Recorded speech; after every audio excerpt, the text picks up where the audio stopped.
خلک پاسلی وهي لګیا دي، پښتانه یو بل لخپې وهي لګیا دي. خدایا ښکلی بارانو کې موسم یخ کې پیغلې ځان ته لوپټې وهي لګیا دي. ښار ستاسو دی خو سنګار د چا په سر دی، پښتانه پکې بلچې وهي لګیا دي. سلامونه واخلې ملګرو، نور شغرزه یم. امید لرم چې ښه به او د ژوند په خوشحالو کې به دا مهال د مشرانو سره ناسه جوړ شوی دی. زموږ سره انور خالي صاحب موجود دی چې د پښتو بجوي مین یو ښه لیکوال.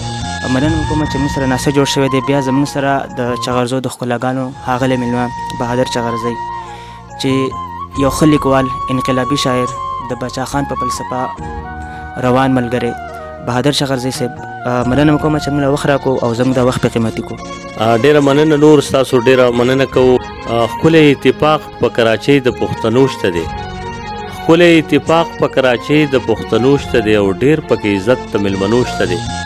نو زمونږ خو د ټولو ملګرو ډېر زیات قدر وکړو، ډېر زیات عزت وکړو. الله پاک دې دعا آباد لري. څومره چې زمونږ د علاقې خلق دی یا زمونږ د علاقو نه بار دی چې ورال پښتانه، الله دې آباد لري. راځئ چې د بهادر چغرزی صاحب نه شاعري واورو. تاسو په تیم خوندونه واخلئ، موږ به تیم واخلو. پخوا باندې لوړ شان د پښتنو دی، پښتونخوا خو یو نشان د پښتنو دی. پښتونخوا باندې لوړ شان د پښتنو دی، پښتونخوا خو یو نشان د پښتنو دی. پښتانه دې پکې واړه سره ګلونه، پښتانه دې پکې واړه سره ګلونه، پښتونخوا خو ګلستان د پښتنو دی. د نفاق تر انځورۍ نه دې خدای جوړ کړي، د نفاق تر انځورۍ نه دې خدای جوړ کړي. اتفاق په غټرمان د پښتنو دی او پښتونخوا چې تصویر د تخیل دی، پښتونخوا چې تصویر د تخیل دی. باچا خان فخری افغان د پښتنو دی او کربلا د پښتنو در نه هیر نشي، کربلا د پښتنو در نه هیر نشي. هر شهید د دې میدان د پښتنو دی. دا بادر چې غرزي لر دی او کبر دی، دا بادر چې غرزي لر دی او کبر دی، خو مې ګټه خو مې زیان د پښتنو دی. پښتونخوا خپل جانان د پښتنو دی. دا د یارانو محفلونه به مدام نه وي، د خوشحالۍ دغه وختونه به مدام نه وي. دا محفلونه که مدام شي زه او ته به نه یو، دا محفلونه که مدام شي زه او ته به نه یو. آخر مرګې د ژوندونونه به مدام نه وي، دا د یارانو محفلونه به مدام نه وي. او وخت چې تیریږي زنځیرونه به د خپو ته لګي، وخت چې تیریږي زنځیرونه به د خپو ته لګي. دغه پرانستې قدمونه به مدام نه وي، دا د یارانو محفلونه به مدام نه وي.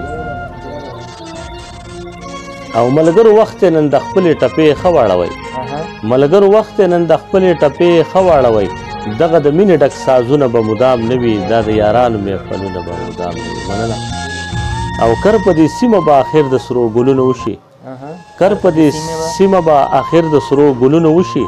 خزانه ستا د بد خیالونه به مدام نه وي، او دا د یارانو محفلونه به مدام نه وي.